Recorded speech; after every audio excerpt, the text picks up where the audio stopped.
good morning, good morning, good morning, and welcome back to my channel, y'all. Thank y'all so much for hopping back in. Thank y'all so much for tuning in to see what I have to say. I promise y'all, it truly does mean the world to me. But with that being said, let's talk about what we're gonna talk about today. Quant Network. You guys, listen, the things that Quant Network have been slowly rolling out all of 2024, y'all, people aren't paying attention and seeing exactly what this company is doing and how it has already cemented itself into literally powering governments. And if you don't believe me, please follow me on this video. I promise you, I will show you. I'm gonna just start in this video with the UK government. Follow what I am saying. The UK government is already utilizing quant services in 2024, okay? Follow me on this. And their relationships goes back to 2020. So at least for the past 4 years, we know for a fact that Quant has been associated with powering the UK government with infrastructure as far as their technologies is concerned. Follow me on this because I'm going to show you in this video, okay? Follow me. I thank y'all. And guess what? I know it's been a long time. It has been, y'all. I know it's been months for real. But I've been focusing. I look all tired in the face. I know I do because I've been working my butt off because I need as much money as I possibly can during this time of 2024, 2025, seeing what the powers that be roadmap is. And I'm not joking. I'm going to show you. Just follow me in this video. I promise you, I'm going to show you. Follow me on this, okay? That they have a roadmap. Literally, 2025 starts standards. 2026 is go live for wholesale CBDCs. That's why things like Project Agora is such a big deal. Then the roadmap 2028, that is the retail CBDC. Now, whether it's called a CBDC in your country or a stable coin in this country or some type of coin that's pegged to something, it's all programmable, which means it all means the same thing. Follow me on this. But anyway, let's hop into this video. This first video is coming via my boy Maximus Crypto. Bro, you rock. You are a true friend. I promise you, bro.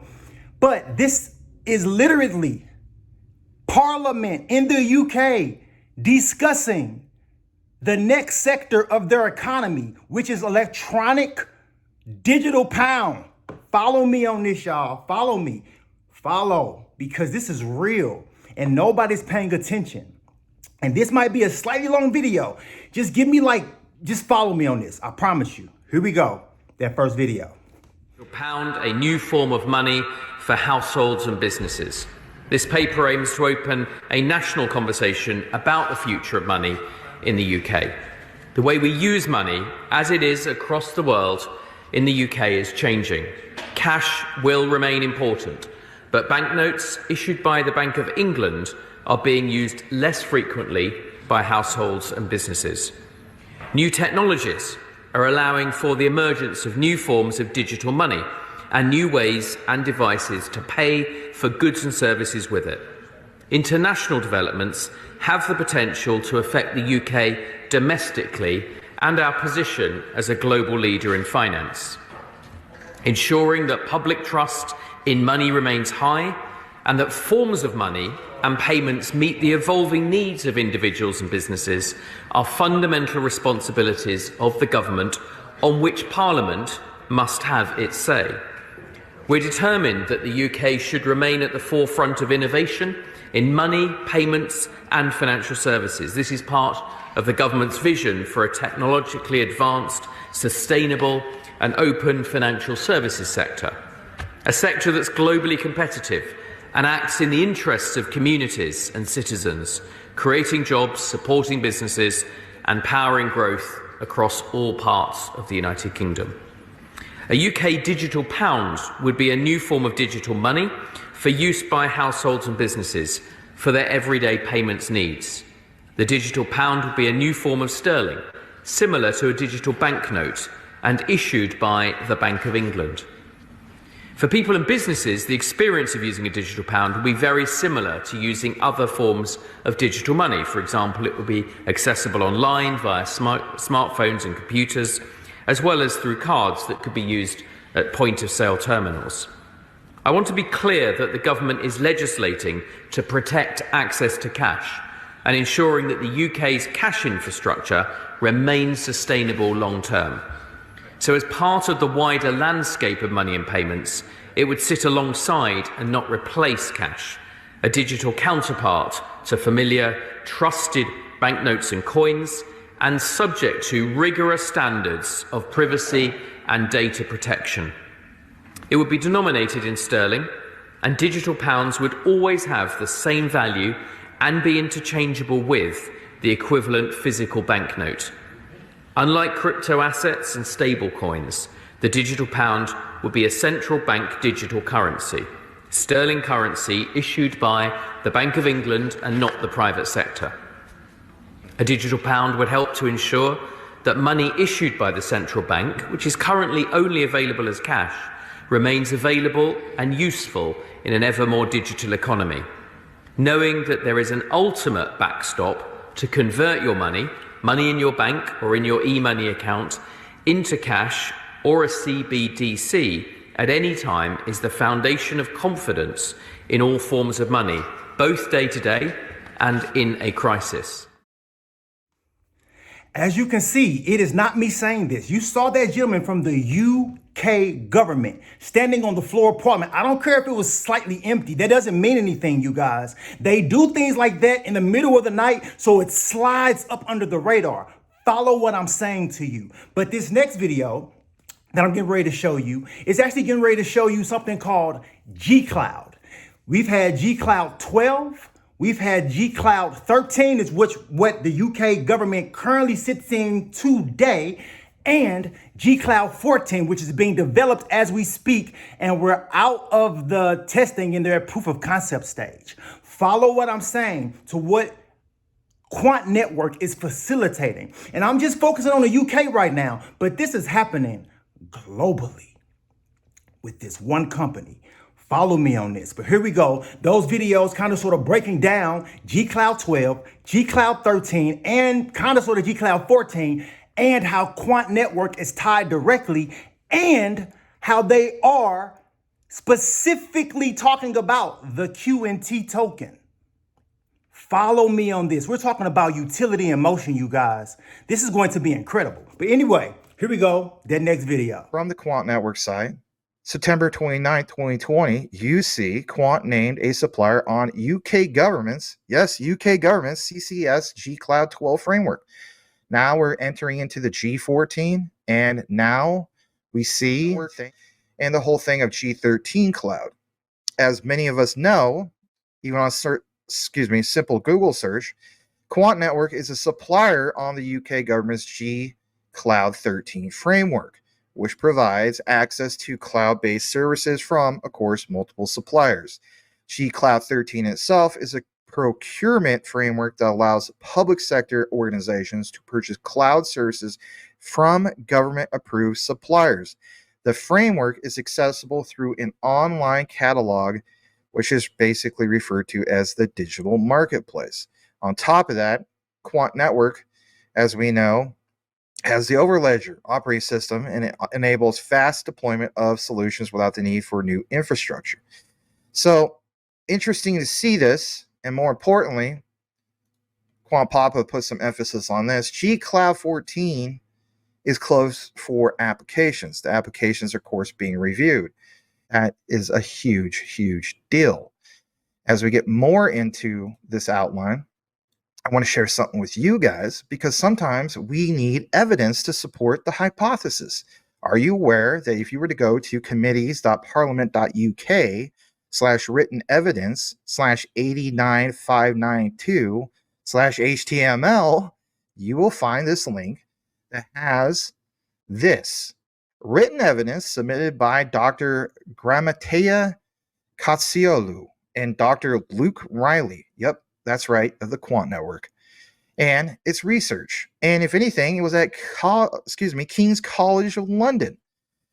They go into the whole thing of the role of digital currencies in the UK, the opportunities. I don't want to make that a deep dive, but here is your key highlight from this document. We jump down to this part, number 5. To what extent could digital currencies disrupt the economy and the workings of the public sector? And guys, I'm telling you flat out, be proud that you own QNT, because when you see statements like this, it makes you realize that Quant is so much bigger than anybody could even fathom. Because it says, plain as day, with the research, by the way, we think the main focus for the public sector is not the cryptocurrencies, but the DLT underpinning it. Governments could take advantage of DLT to improve efficiencies in the public sector. Dubai is one of the main examples of this, who are aiming to save 1.5 billion per year by using DLT for key government services, including visa applications. You haven't seen my deep dive about that? Go check it out. It's a few videos back. I'll put it on the end card for you. License renewals and bill payments. Think about Quant. Think about that DLT infrastructure. If anything, jump to the next part. Go over to gov.uk. What do we have here? We have a policy paper, the evaluation of the LORCA program, published originally on the 4th of August, 2023. But this was published under the 2022 to 2024 Sunak conservative government. And so it's still an ongoing thing. Any mention about Quant? You bet your sweet aunt there is, because what you see here, plain as day, is Quant was part of the ones on this LORCA list. And more importantly, if you're wondering what is LORCA, LORCA is a program. It's the London Office of Rapid Cybersecurity Advancement. It's basically a program that supports what? The growth of cyber companies in the UK. What are some of the goals? Well, it's to help cyber companies solve digital challenges and grow the UK's cybersecurity sector.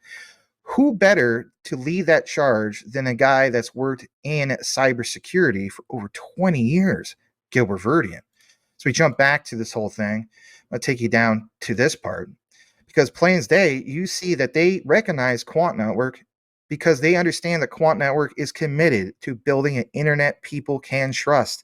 It's recognized for having solved interoperability through the creation of Overledger, the world's first blockchain operating system, and is leading the way for innovation and blockchain adoption. In regards to Alchemy using the QNT token, but would we really see, for example, the UK government use it? Well, the answer is yes on that as well. If you were to go to assets.apply-to-supply.digitalmarketplace.service.gov.uk, you will see in this G-Cloud 13 document, the whole thing on a search of 101 if you look for QNT on page 4 of 25. Why is that important? Because, like it says, Quant means Quant Network AG, company incorporated under the laws of Switzerland. And there's that reference. And more importantly, Quant tokens, or QNT, means tokens made available by Quant from time to time with which developers or customers may pay for Quant products or services. It being understood that Quant tokens may be used to pay third parties for products or services separately to the agreement.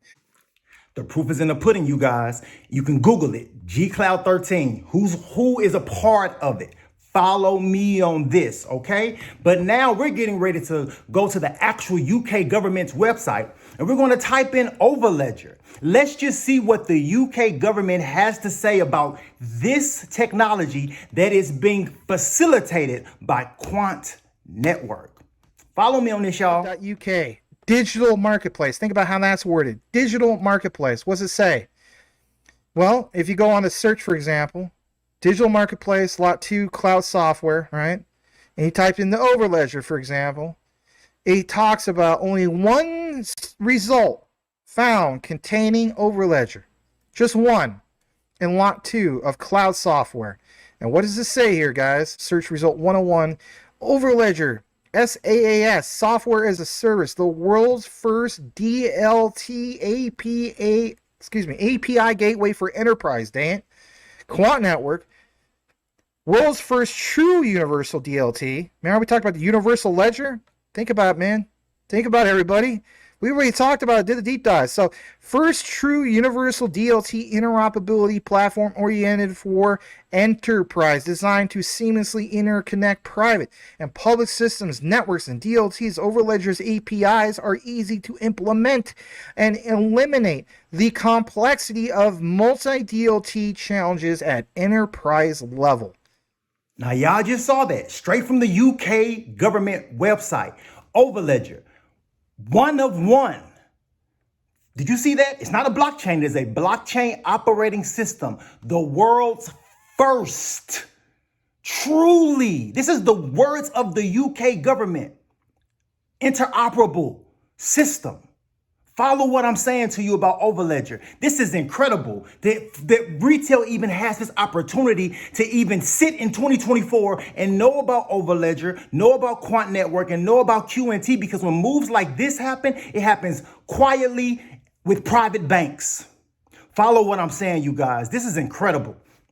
And for any retail person that is paying attention to QNT right now and actually has the foresight to see what's happening, 2030 is going to be incredible. But anyway, here we go. This next video is literally just Gilbert, and it's coming from the Digital Pound Foundation. Follow what I'm saying. Listen to what this man is saying out of his own mouth. This is incredible, y'all. QNT, how can you not be excited about this? What we'll see in 2023 and in the next 5 years is the beginning of the implementation of CBDCs in various forms. And most jurisdictions would pick the right use case and the right type of CBDC that works best in their financial system. And with the help of the banks and the participants, they're going to collaboratively implement this and make it part of the financial system. Now, you just heard him say, talking about CBDCs or whatever their jurisdiction chooses to call them, 2023, 2024. Think about this. The ISO 222 going live November 2025. And once I jump into this Fed Now video, and you can see how they're tied directly into the ISO 2022 and how their mandate for the banks here in America is March 2025. And how Europe's mandate from the Bank of England is March 2025. Is that a coincidence? Absolutely not. Because all these things have to be cemented and in place by November 2025. And this is literally that ISO messaging standard that sends money instantly. Follow what I'm saying. Follow what I'm saying on this. This is an incredible time that we sit in.